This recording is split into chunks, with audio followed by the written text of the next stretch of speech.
Very good afternoon, everyone. Welcome back to the current affairs classes. So, we are going to start with 29th to 30th November news analysis.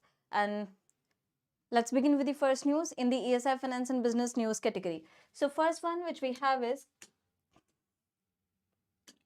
the Union Finance Minister Nirmala Sitharaman sanctioning some 1121 crore rupees to more than 50,000 beneficiaries in the Madhubani district of Bihar. Now, this figure is not so much important. What is important is that these have been distributed as loans under these schemes like PM Swanidhi, PM Vishwakarma, Mudra Yojana, Stand Up India, and KCC, Kisan Credit Card. So, these schemes are very much important. I hope you all know about these schemes, right?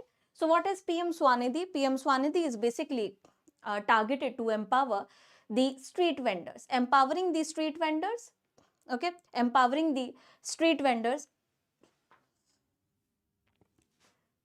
making them an active part of the formal economy. Then we have PM Vishwakarma. PM Vishwakarma has been started to empower the artisans, providing their artisanal products and crafts and economy or a marketplace to make it a source of economy or earning for them, right? Then we have PM Mudra. Okay, so this is the question for all of you. I will be waiting for your answers. What all are the categories under PM Mudra? You will tell me the categories under PM Mudra Yojana. Then you have the Stand Up India, Startup India initiatives which want to promote startup ecosystem, okay, empowering the ecosystem culture and the startup ecosystem culture in India, providing them loan assistances or financial assistances. Then we have Kisan Credit Card. You all know about the KCC scheme. So this is important. Then what you can remember here is NABARD and SEBI. NABARD and SEBI, they have announced approval of more than 155.84 crore rupees. Okay. Also 75.52 lakh crore rupees under various rural road projects. So this can be somewhat relevant, but not all these are important. Just these schemes, remember these schemes always remain in news, so they are relevant. Now moving on to the next section, we have certain figures regarding real GDP. See, any GDP figure which is out there is important, but not the monthly one. Okay, so quarterly GDP figures, the annual GDP figures, they are really important, particularly for the GDP figures forecasted by our MOSPI, the Ministry of Statistics and Program Implementation, GDP forecasted by the RBI, GDP figures or growth estimated by IMF, by World Bank, etc. So these GDP numbers, they are very much important. We here have the real GDP growth for July to September. It has grown by 5.4%, right? Or it is estimated to grow by 5.4%. So this figure becomes really important, 5.4%. Remember this, 5.4. All right, for July to September quarter. Since it is a quarterly figure, so it becomes important, 5.4. This is GDP figure, data by MOSPI. Okay, but then we also have real GVA estimates. The real GVA, it has grown by 5.6% during the same period. Okay, so real GVA growth has been 5.6% and the estimates for real GDP is 5.4 for July to September. This much is important, remember that. Now what is the difference between GDP and GVA? I have discussed this thing lot number of times in other classes as well. So broadly remember, the GDP, gross domestic product, gives you consumer side of view of the economy, right? Or the demand side of the economy. How strong is the demand? Why? Because whatever remains in the demand gets produced, isn't it? Think like a producer. You will only produce something when it is priced higher. You only want to sell something in the market when it is priced higher, isn't it? Right? So when there is demand for something, producers, they get incentive to produce more of such goods and services, and production of goods and services within the domestic territory by the factors of production during a financial year is GDP. You all know that, right? Market value of all those goods and services, final goods and services only. But then what is GVA? If we already had GDP, why do we need to calculate GVA? We need to calculate GVA because GVA gives you sectoral or industrial or supply side view. How? GVA is what? Gross value added. Value addition is what? Suppose you have wheat flour, okay? You have transformed the wheat flour into say biscuits or bread or whatever bakery item, right? So you have added value into the wheat flour. That's why you see biscuit will be costlier than the wheat flour, okay? The bread will be costlier than the wheat flour. Why? Because that has gained value. So value addition is nothing but the process of production, okay? Or you can define production as the process of value addition. Gross value added gives you how much each sector has added value to all these raw materials or items. So it shows actually how much production you have done, how much you have contributed to the overall growth of the economy, isn't it? So not only the demand side, but the supply side is also relevant. It is also important. So that's how GVA is important. It gives you sectoral view, how much agriculture has contributed, how much manufacturing sector has contributed, how much services sector has contributed. Now that also gives an opportunity to the government to figure out the deficiencies and then implement policies accordingly. I hope this is clear, right? So this is the thing, that is the difference between GDP and GVA. Remember, GDP demand side, GVA supplier side. Both the figures are important. And real, you all know, real is something, or real GDP figures, they are calculated on the basis of prices taken from the base year. Present base year is 2011-12. Nominal GDP, prices of those goods and services are of the current year, the ongoing year. This is the difference between real and nominal.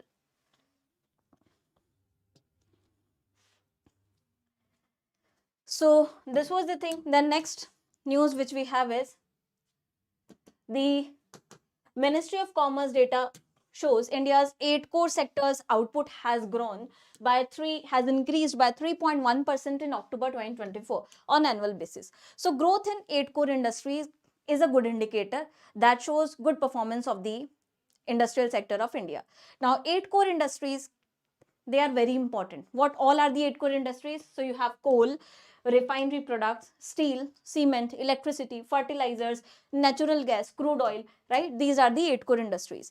8 core industries are very, very important. We have seen direct questions being asked. And also remember, these 8 core industries, they have 40.27% of weight in the IIP, in the index of industrial production. How much? 40.27. And what is the base year? 2011-12. Base year is 2011-12. These static data are always relevant, always important for all the examinations. Remember them. So 8 core industries ka performance is always relevant. Remember this figure.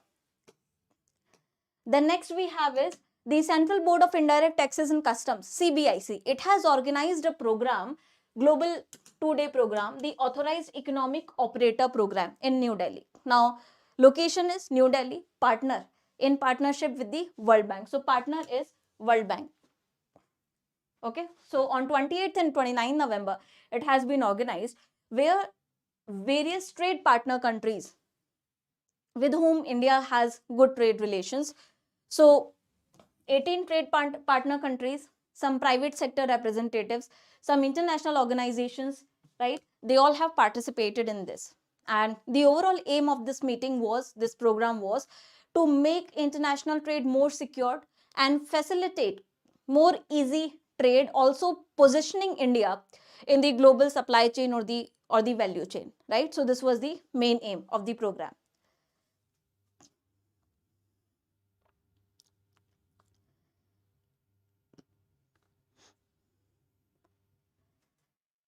So this was the thing. Now one more important information which you need to remember here is that the program was organized under the aegis of World Customs Organization's SAFE framework.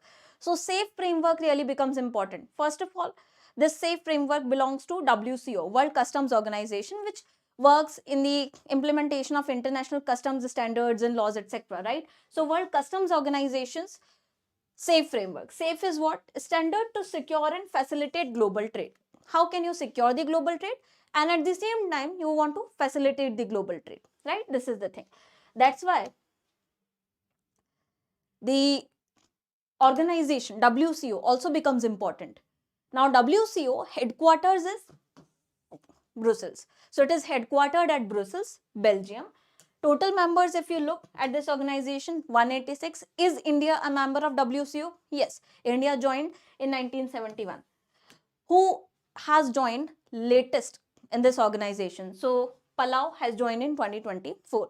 These can be important information for all the examinations regarding WCO. One more thing, in this program, India has signed mutual recognition agreement on AEO with customs administrations of these countries. So remember these countries, their name can be asked, right?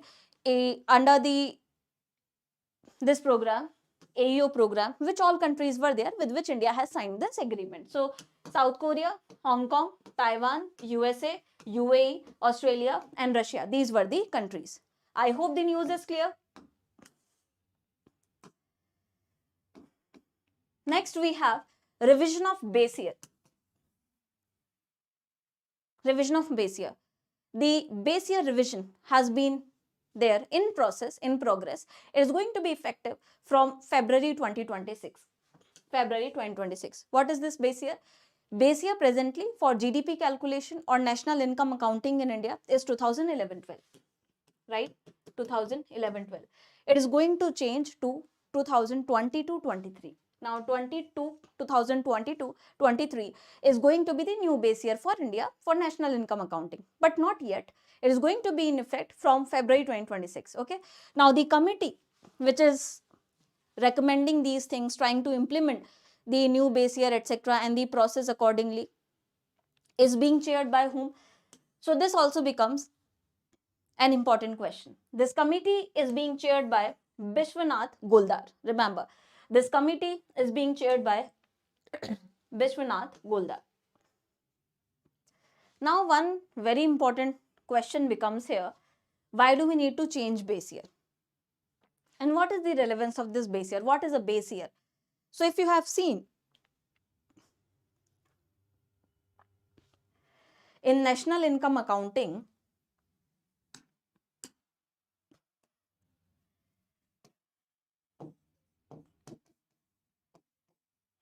you have real GDP and then you have nominal GDP, right? How is GDP calculated? P into Q. P into Q. What is P? Price, right? Q is quantity of goods and services produced. Now, real GDP mein this price will be of base year, whatever base year has been chosen. So a standard basket of goods and services, what were the prices, right? So that weight has been provided to the base year and accordingly it is calculated. Then nominal GDP mein the price is of the ongoing year. Suppose 24 का prices only will be taken, but base year में अभी क्योंकि base year is 2011-12, so 2011-12 price will be taken, right? This is the role of base year. Now, why do we need to change base year? This is again an important question. We need to change base year because you see 2011-12 has been so far, right? There has been a lot of changes in the price levels of standard basket of goods and services also. So we need to align these things in order to make the national accounting system more relevant. So 22-23 has been chosen to be the base year. Why not the other years? Why not 2018-19, 2021? Because 2021, if you see, was a year of disruption because of corona pandemic, right? So always remember that year, that accounting year, fiscal year or financial year, whatever you call it, will not be chosen as a base year, which has witnessed extreme performances, either extremely well or extremely poor. Why? Because we need to calculate the future figures for it that cannot be extreme, right? So the reference will not be taken from such a year which has witnessed, say, unconventional performance. So those years are taken as base year which have witnessed normal economic performance. So that's why 22-23 has been chosen. I hope this all is clear. So this is the news. Then next we have cash withdrawals by foreign representations. They will not attract TDS from December 1, 2024. What is this news? So TDS, you all know what is TDS, right? Tax deducted at source. The tax which is deducted at source only. Like if you are an employee, you get the salary that will be in your hand after TDS deduction, right? So TDS deduction will not apply as per the new decisions of the government, it is not going to apply from 1st December 2024 only to the foreign representations. Now, under this category of foreign representations, who all will be included? It will include the diplomatic missions, whatever diplomatic missions are there in India, any agency, all the agencies of the United Nations, international organizations like IMF, WTO, World Bank, okay, consulates or embassies, then offices of honorary consuls. They are also exempt from paying taxes in India because they are exempt from paying taxes in India as per the Diplomatic Relations Act 1972 and United Nations Act 1947. So that's why the TDS will not be applicable on these foreign representation. Now, if you look at the static provision of it, which provision requires for the TDS? So it is section 194N of the Act, that TDS is required to be deducted when any individual withdraws a sum exceeding 20 lakh in cash. If you are withdrawing cash, it is cash, okay? Remember, if you are withdrawing a sum exceeding 20 lakh rupees in cash during any financial year without having filed income tax return for previous 3 assessment, okay, or if the sum exceeds 1 crore and ITR has been filed for at least one of the 3 previous accounting years, then you have to deduct these TDS. So these are the static provisions, but you now need to remember that the foreign representations like consulates, like agencies of the UN, they are not going to be deducting this TDS on cash withdrawn by them in India.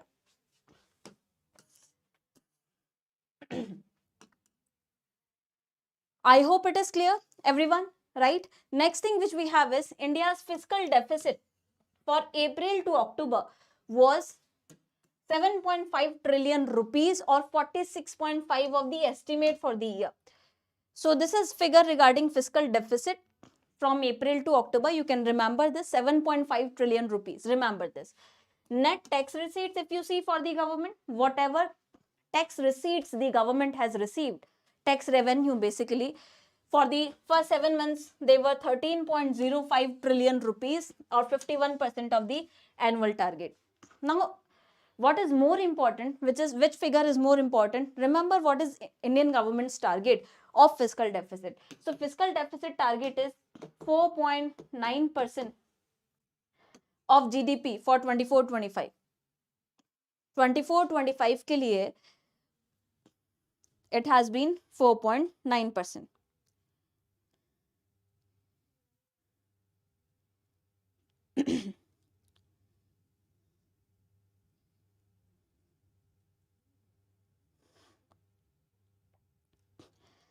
(4.9% of the GDP. Remember, 4.9% of GDP.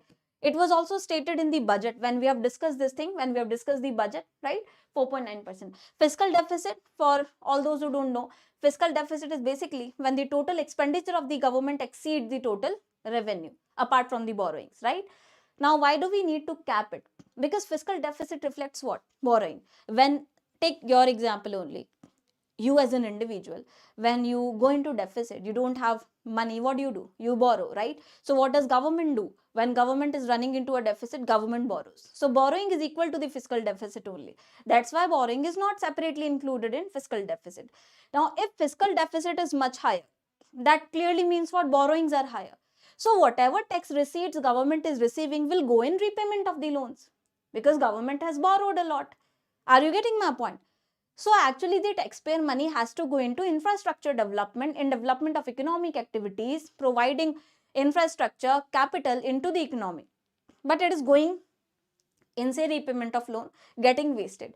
So fiscal deficit has a lot of implication for the economy. It makes the money going into unproductive channels, repayment of loans, etc. So we need to keep fiscal deficit in limit, otherwise the entire money goes into those channels which are not leading to any economic activity, right? That's why you need to cap fiscal deficit. And for that, we have the FRBM Act into place. FRBM Act 2003-4, which specifies that the ideal fiscal deficit, that cannot be eliminated, fiscal deficit, because government has to incur a lot of expenditure and government has limited sources of revenue. Government has to take care of public welfare. So that has been specified as 3% of the GDP with 0.5% of the escape clause. Say there is any natural calamity, so 0.5 of the target can be breached, escape clause. But we are not still closer to that target. But still we are trying to reduce the fiscal deficit. Remember this figure, if not this, for 4.9% is the target for 24-25.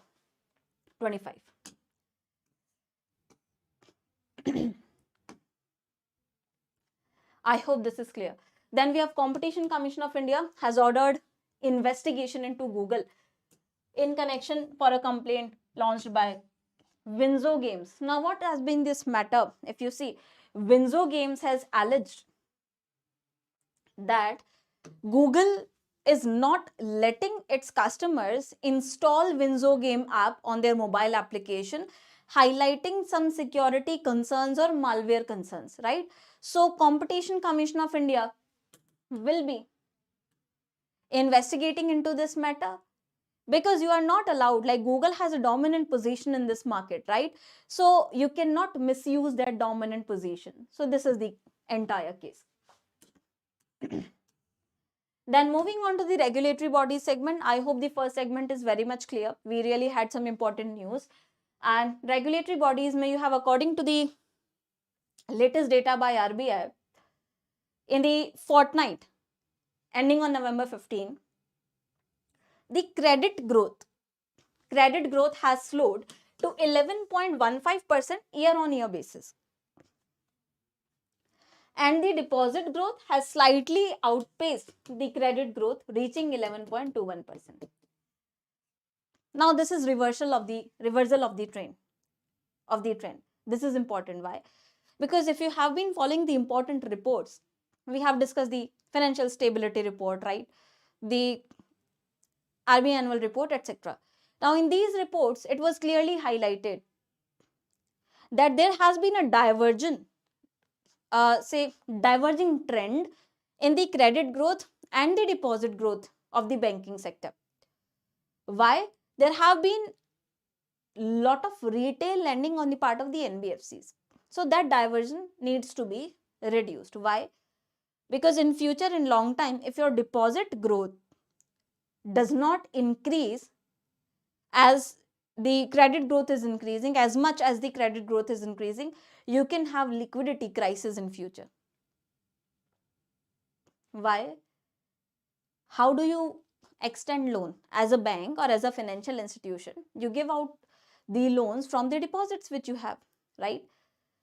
So in order to manage all these transactions, day-to-day operations, the loans extended, etc., you require liquidity.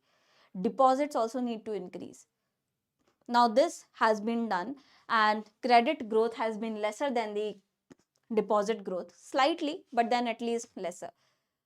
We have seen lot of times that RBI has constantly been scrutinizing the unsecured loan segment, the retail loan segment of the NBFCs of the banking sector, which have witnessed a lot number of delinquencies in the recent past, right? So these are the reasons that you see a decline in the credit growth. I hope this is clear.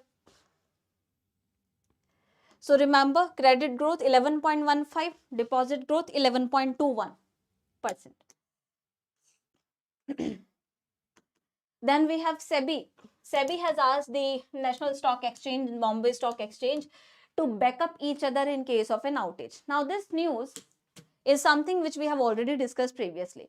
On the guidelines on interoperability by SEBI, recently I have discussed with you when I have explained you that what are these guidelines. So SEBI has said that now any trade which has not been completed due to any outage means what? Any operational, say, glitch.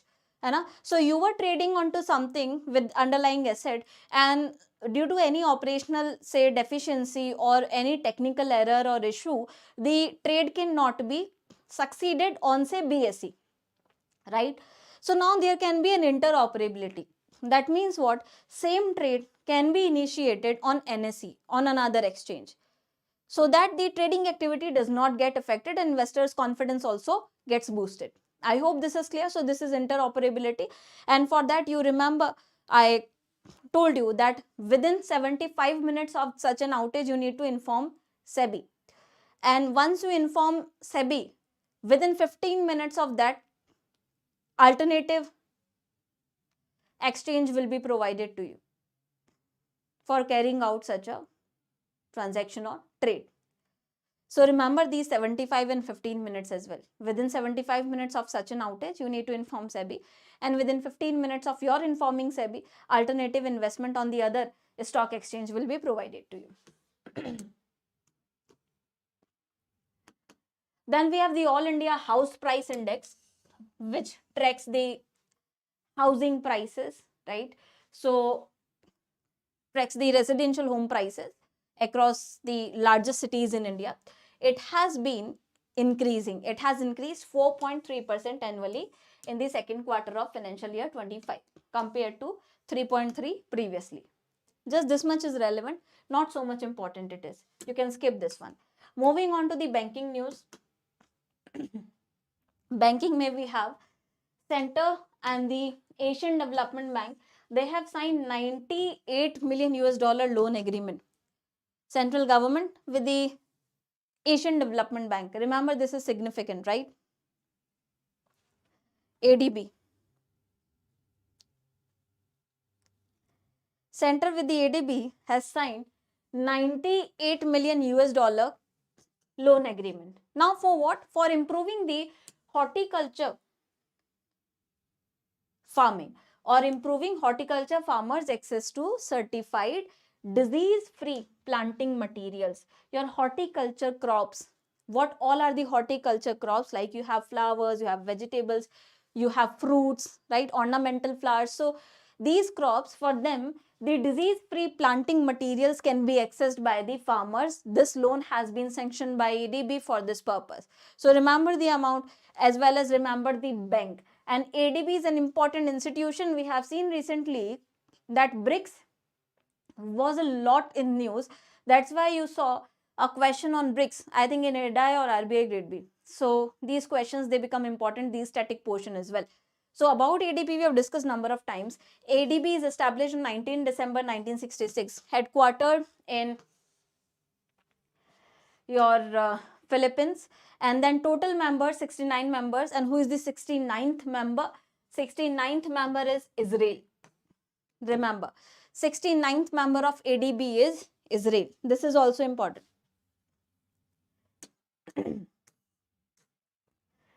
Then we have Bajaj Finance. Bajaj Finance has decided to exit the co-branded credit card space. Okay, so it has ended its tie in the, so you see banks, they introduce co-branded credit cards. It has ended this tie with whom? With the RBL Bank and the DSB Bank India for this co-branded credit card. Why this move? This is in consonance with recent directions of the RBI, which has restricted the co-brand partners' role to only sourcing such cards and providing access to card holder for the goods and services offered. Then the collection of dues, okay, which Bajaj Finance has built capabilities over the years, it was not allowed to buy a co-brand partner. So due to these restrictions on the activities by RBI, Bajaj Finance has decided to exit from this tie, because in future it was expecting a loss from it, right? Then we have national and state news. National mein, we have Union Health Ministry launching NAPS 2030. What is this NAPS 2030? NAPS stands for National Action Plan for Prevention and Control of Snake Bite and Venoming. India is a country where snake bite deaths are quite common, right? So government wants to end snake bite based deaths in the country by 2030. This is the target, broad target, aiming to half, not end, half snake bite related deaths by 2030, and then gradually eliminate it, right? But then at least reducing it to a half of the present numbers by 2030. So remember NEPS 2030. Then we have Prime Minister inaugurating 3-day Ashtalakshmi Mahotsav. Ashtalakshmi Mahotsav 2024 on 6th December. So tomorrow it is going to be launched. Tomorrow it is going to be launched. What is this Ashtalakshmi Mahotsav?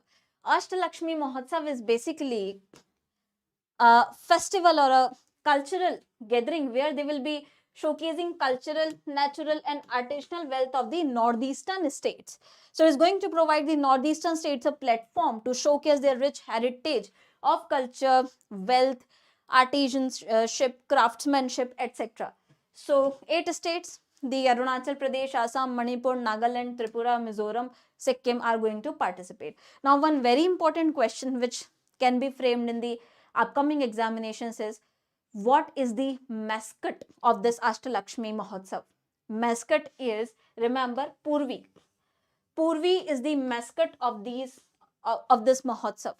Purvi. Purvi is a young girl representing all these states of Northeast India.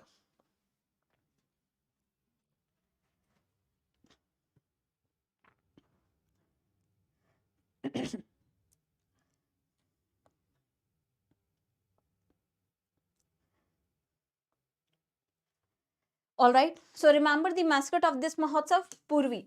Purvi is the mascot, a young girl, okay, representing all these states. And this is being managed by Northeastern Handicrafts and Handlooms Development Corporation Limited.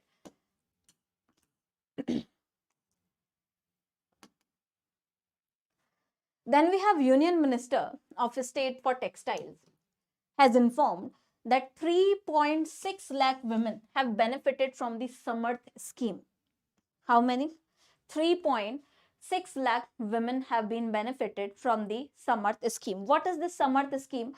Samarth scheme has been started as a capacity building scheme, right? So Samarth stands for a scheme for capacity building in the textile sector. Textile industry mein also, if you have been following the current affairs, we have seen government is trying to make India fetch India a dominant position in the global supply chain or value chain in terms of the textile industry, right? Also, that can be an opportunity to create employment and empowerment of women in India, isn't it? So Samarth scheme is targeting both these things.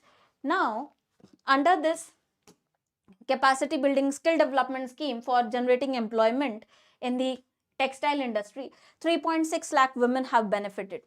This is the thing, okay? And while addressing all these things, one important question what can be framed is that the minister has highlighted the role in achieving the success in all these. Role of 5F. 5Fs. What are these 5Fs can be important? These are farmer, fiber, factor, fashion and foreign. Remember these 5Fs. I'm telling you this is very much important, right? So 5Fs are farmer, fiber, factor, fashion and foreign. These are the 5Fs highlighted by the minister. And if you see India's textile, also under Vishwakarma scheme,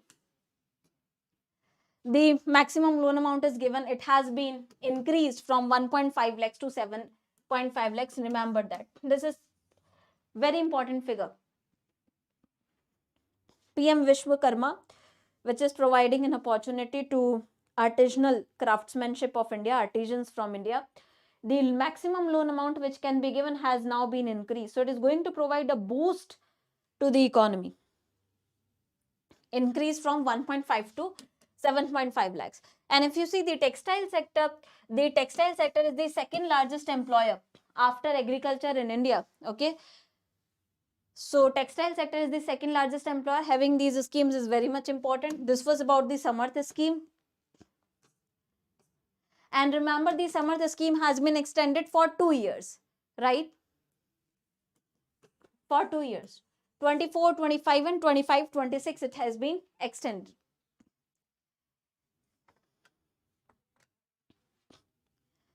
Board is too bright. All right.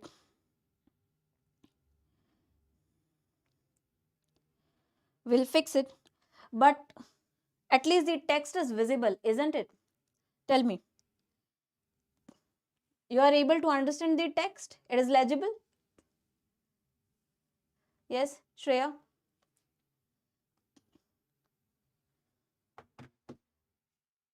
We'll fix the brightness, but then the text is, it should be visible, right? Yes or no? Yes? All right. So then, this was about this news. Then moving ahead with the next one. Then this is just a mere information that Minister of State for Textiles, the Mangal Doi in Assam is going to have Northeast regions government skill university. So remember, a government skill university is to be there in Mangal Doi in Assam. Then we have Indian Railways. Indian Railways has launched Sanraksha. Now this is important. What is this Sanraksha? Sanraksha is a mobile application specially designed for safety training and capacity building of the frontline employees. So this is an application by Indian Railways, Sanraksha. Sanraksha. What will it do? It will provide frontline workers training in safety and capacity building, right? Who are these frontline workers? Which directly deal with the public or the customers. Okay? So this is going to be there so that the operational efficiency of the department can also be increased, and then the upskilling can be done in the Indian Railways. Then we have government approving proposal of 9 one-stop centers. How many? 9 one-stop centers to support distressed Indian women abroad. Now remember this number, 9. 9 one-stop centers will be there established by the government for supporting all those Indian women living abroad who are in distress due to any reason, right? So such shelter homes or one-stop centers will be there in which all locations? They will be in Bahrain, Kuwait, Oman, Qatar, UAE, Saudi Arabia, Jeddah and Riyadh mein. And 2 such centers or shelter houses without shelter homes will be there in Toronto and Singapore. Okay, remember this. So 9 such one-stop centers will be there for supporting women in distress living abroad. That is also a very good initiative. Then next we have government has fixed a target to open 25,000 Jan Aushadhi Kendras. Okay, so under the Pradhan Mantri Jan Aushadhi Pariyojana across the country, they are targeting how many? 25,000 Jan Aushadhi Kendras by March 2027. So remember this target. This can be important. By March 2027, 25,000 of the Jan Aushadhi Kendras, where you get all these Ayush medicines, etc. Then moving on to state news, Tamil Nadu government is trying to develop Greenfield Airport at Hosur. Okay.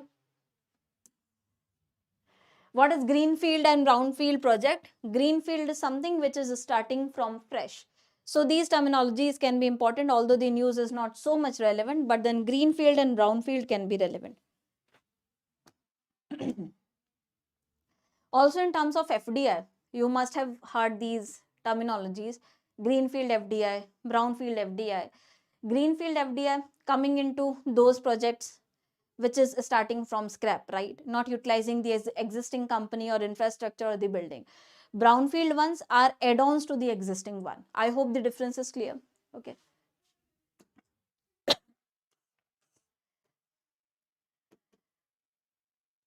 Then we have Government of India granting GI tag, geographical indication tag for the Gadchola.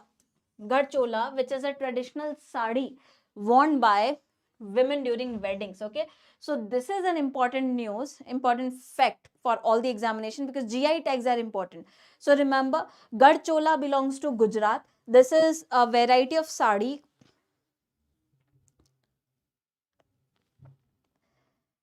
which is quite popular among women. And with this, Gujarat will have 27 GI tags.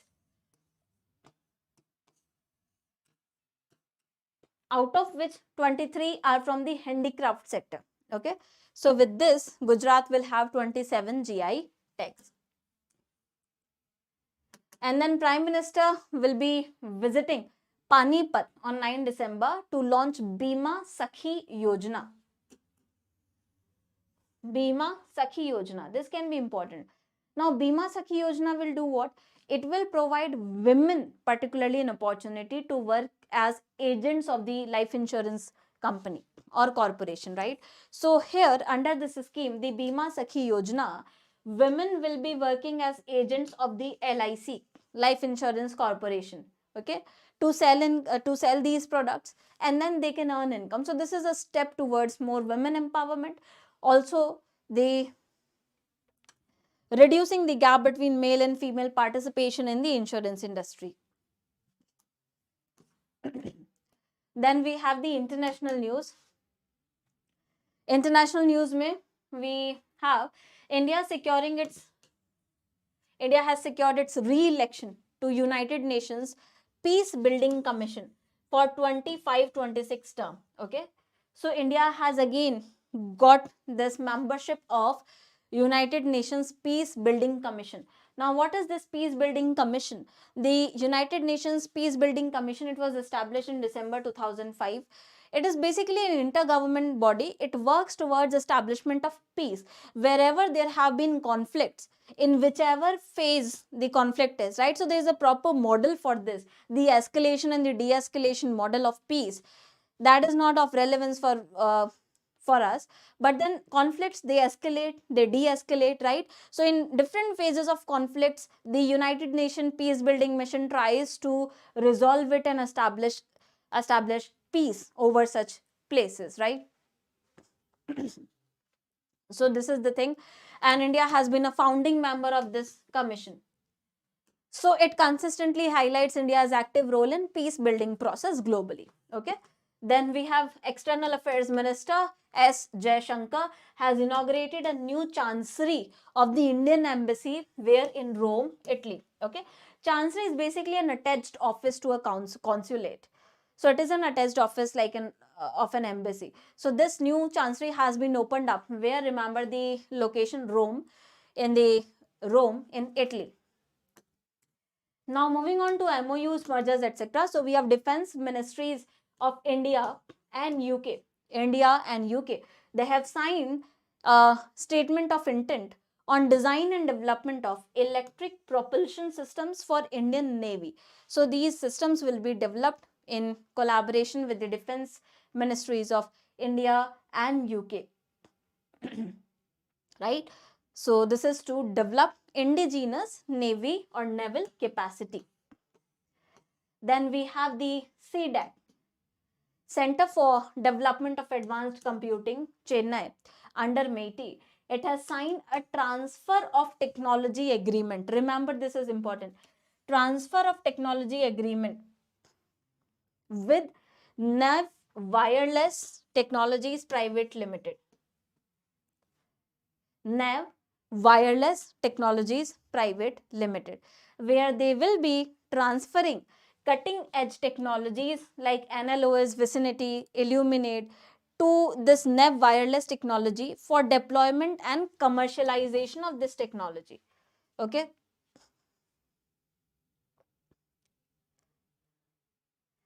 So if you look at the full form, that can be important for the examinations. What is this technology stands for? So these are certain communication technologies, like you have the NLOS, Vicinity stands for non-line of sight approach for visible light communication. So we have these communication based technologies, right? Visible light communication based indoor positioning system. Then Illuminate stands for visible light communication enabled smart indoor lighting and control system. So please remember these full forms, they can be important. I know this is complicated, but still can be relevant.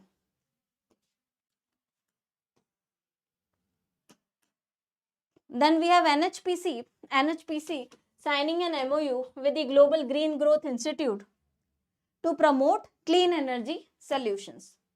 Also, clean energy financing strategies. Then you have SAIL. The Steel Authority of India Limited has signed an MOU with John Cockerell India Limited, Mumbai. Why? To leverage the strength of both these companies in developing expertise in innovation-based technology and sustainability. Okay, like uh, carbon processing of the carbon steel, green steel, silicon steel, right? So you see, recently MOUs have been there in making the cement and building industry segment, in making the steel industry segment more sustainable. So all such MOUs can be important for the upcoming examination, because we are also trying to make these industries particularly closer towards the net zero emission target. Why? Because these are the backbones, right? The steel industry, the cement and other building materials industry are one of the backbones of the overall economic growth. Then we have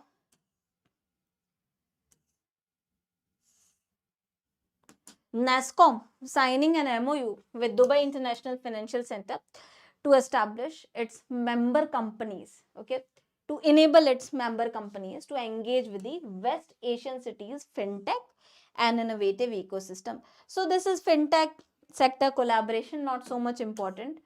Then we have the GAIL India Limited. GAIL India Limited, which is a state gas utility, has signed an agreement with Kawasaki Limited for a long-term charter hire of newly built LNG ship.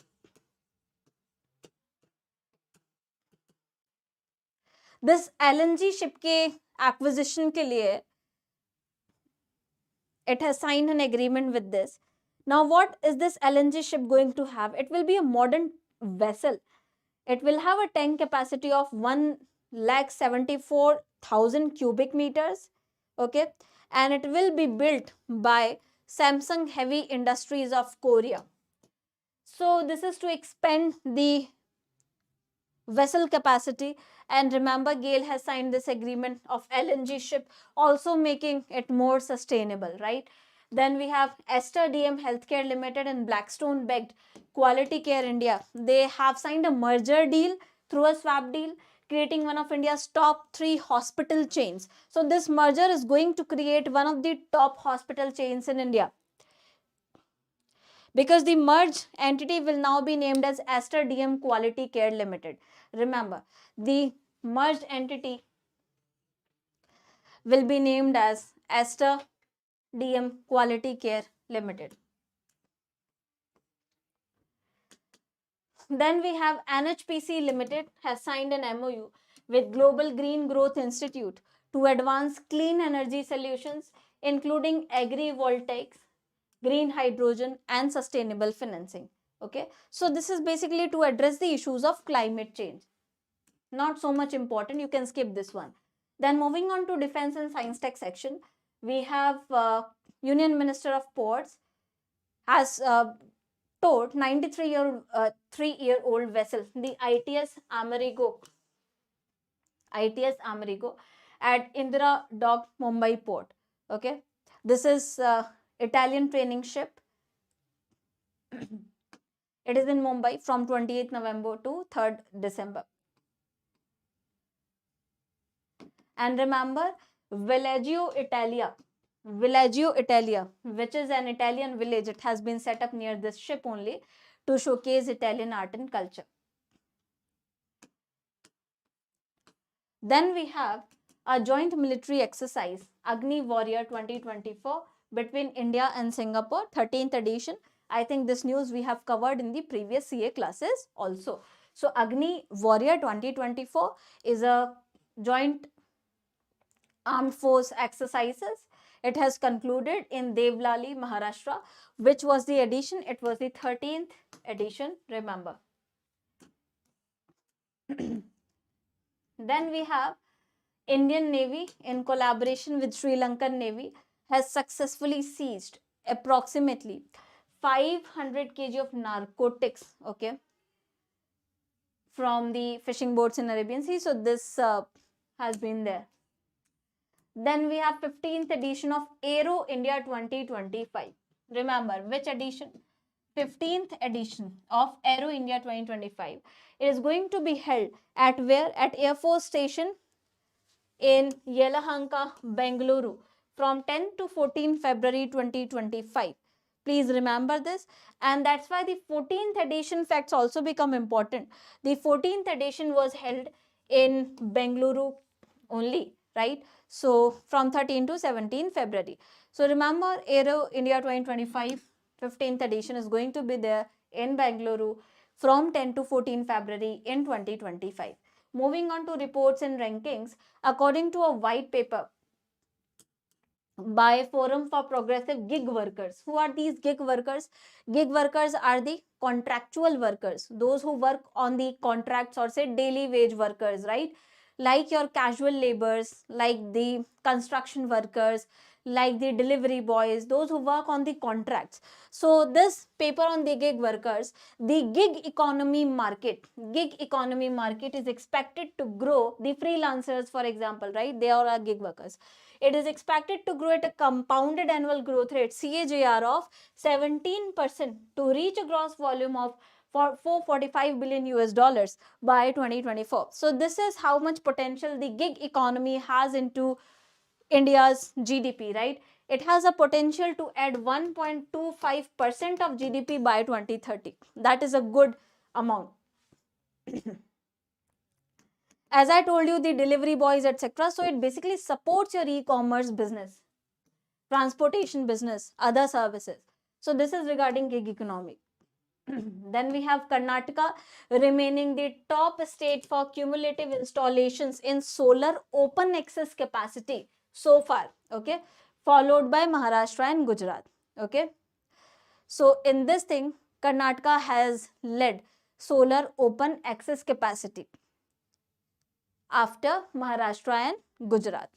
Sorry, followed by Maharashtra and Gujarat. So Karnataka is first and then Maharashtra and Gujarat, they are second and third respectively. Karnataka, if you see, alone has contributed nearly 29% of total solar installations, followed by Maharashtra and Gujarat.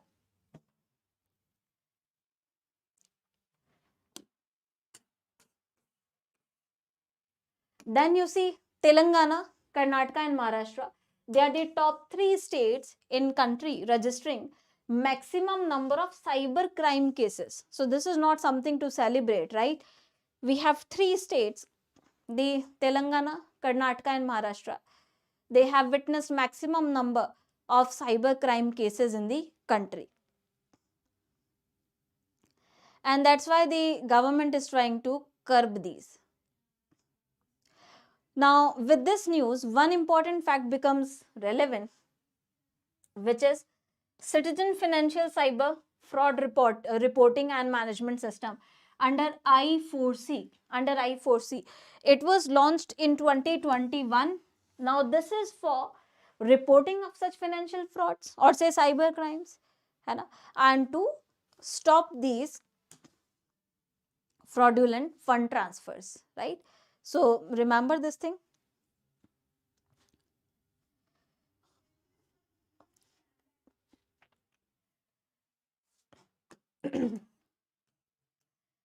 Then in the awards category, the ASIFA India, which is a UNESCO recognized global NGO promoting animation, is hosting Waves Awards of Excellence.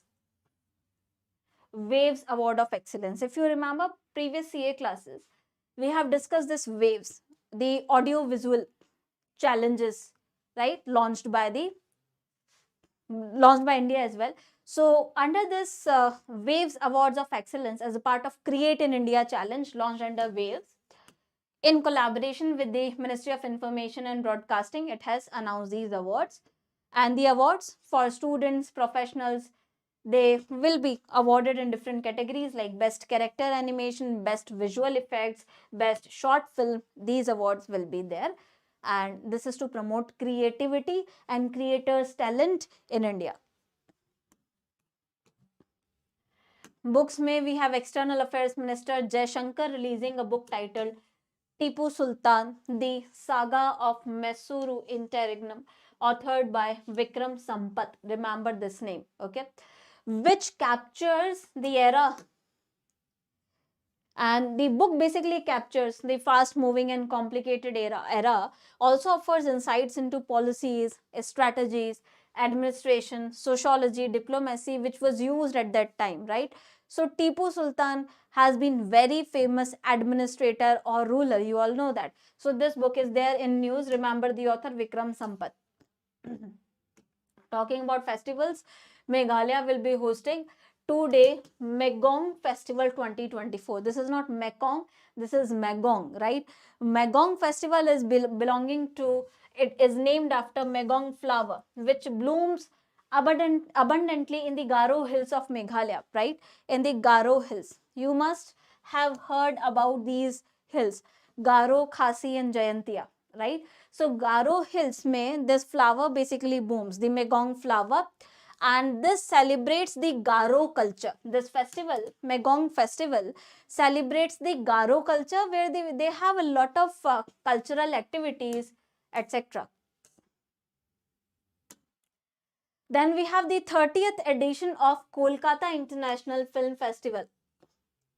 From 4 to 11 December, it will be happening, and it will be displaying diverse range of films, 175 films from 41 countries. And remember, in this film festival, a special focus will be on French cinema. On French cinema. Then we have sports news. In sports mein you have Ladakh's first ice hockey tournament. Ice hockey tournament of the season.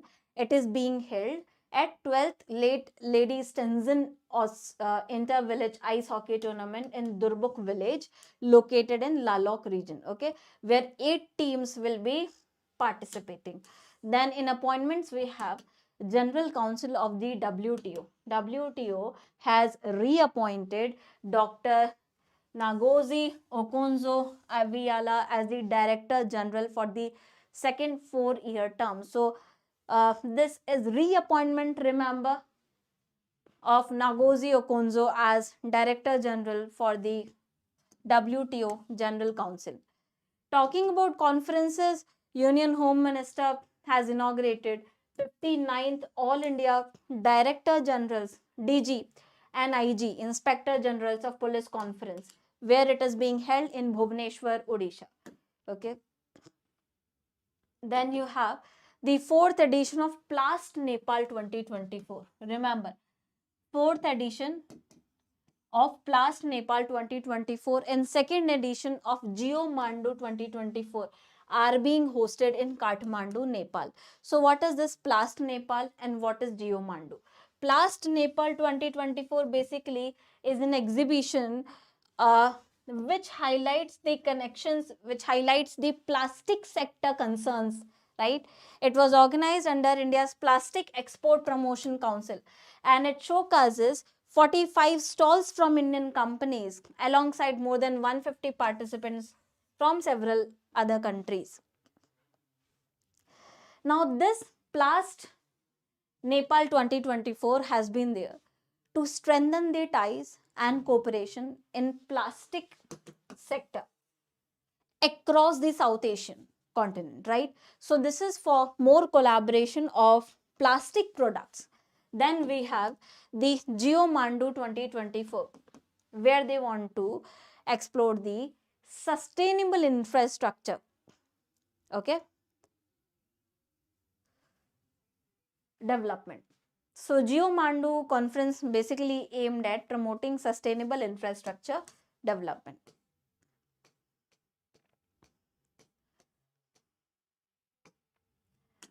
Then in Obituaries, we have researcher, famous Indian researcher and author, Dr. Prithvindra Mukherjee has passed away, and Dr. Prithvindra has been conferred with Padma Shri 2020 for his work in the field of, remember, literature and education, right? Then we have Malaysia's 3rd richest person, Anand Krishnan, died at 86. Then Amia Bagchi, famed political economist and economic historian, has passed away at 88. Then important days में we have World AIDS Day observed annually on 1st December to raise awareness regarding HIV AIDS. So the theme also becomes important. What is the theme for 2024? Take the right path, my health, my right. Okay. Then we have day, Memorial Day, remembering the victims of chemical warfare. See, warfare is not only physical, there is chemical warfare also, right? Biological weapons are also there. So, remembering the victims of chemical warfare on every 30th November each year, 30th November it is observed. Then we have International Day of Solidarity with the Palestinian people, observed 29th November. International Day of Solidarity with the Palestinian people. You see, Palestine is always indulged, always been suffering from geopolitical tensions and a lot of issues. So 29 November. Then we have every year on 29, world observes the International Jaguar Day. Remember, jaguar. So this is not the car, okay? This is jaguar, the species, for raising the awareness of the conservation regarding the conservation and urgent need for conservation of the jaguars, right? The jaguar species.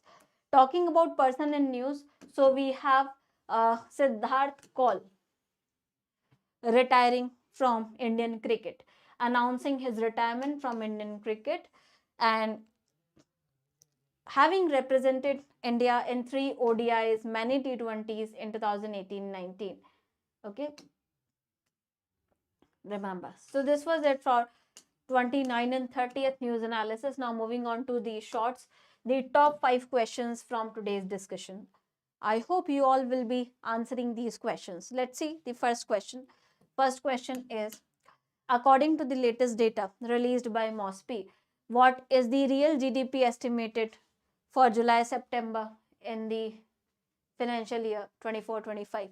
Tell me. Real GDP estimates which we have seen. What is the figure?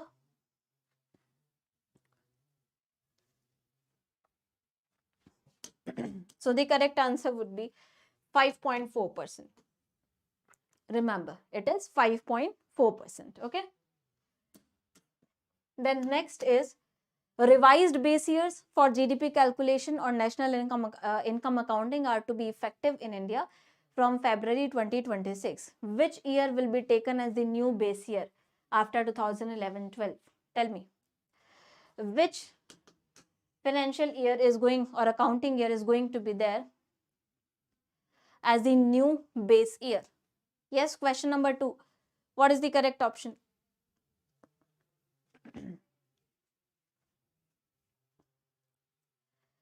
Shreya, question number 2.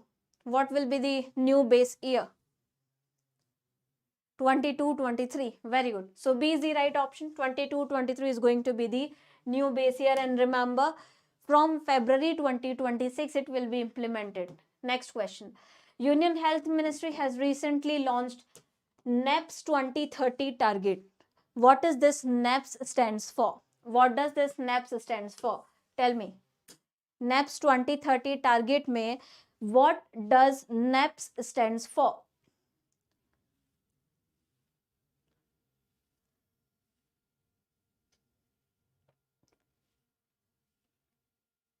NAPS stands for, the correct answer would be National Action Plan for Prevention and Control of Snake Bite and Venoming, right? Snake bite, reducing the snake bite deaths in India. So A will be the right option here. National Action Plan for Prevention and Control of Snake Bite and Venoming. This is NAPS 2030 target. Then question number 4. Prime Minister recently has inaugurated a 3-day Ashtalakshmi Mahotsav for the 8 northeastern states of India. Which of the following is the mascot of this Ashtalakshmi Mahotsav? Or will be inaugurating tomorrow only, as I told you. So what is the mascot of this Mahotsav? Panchi, Purvi, Prakriti, Purvodaya, Parishram. What is the mascot? Tell me. Question number 4. What is the mascot of this Ashtalakshmi Mahotsav? B. Purvi. Very good. So Purvi, a young girl representing the 8 northeastern states, is the mascot. Purvi is the mascot for the Ashtalakshmi Mahotsav. Now, last question of the short series. Union Minister of State of Textiles has informed that 3.6 lakh women beneficiaries have benefited out of the Samarth scheme. In the same conference or address to media, the minister has highlighted role of 5F in this achievement. Which of the following is not among those 5Fs? Tell me. Which among the following is not among those 5Fs? Farmer, fiber, factor, fashion, forex.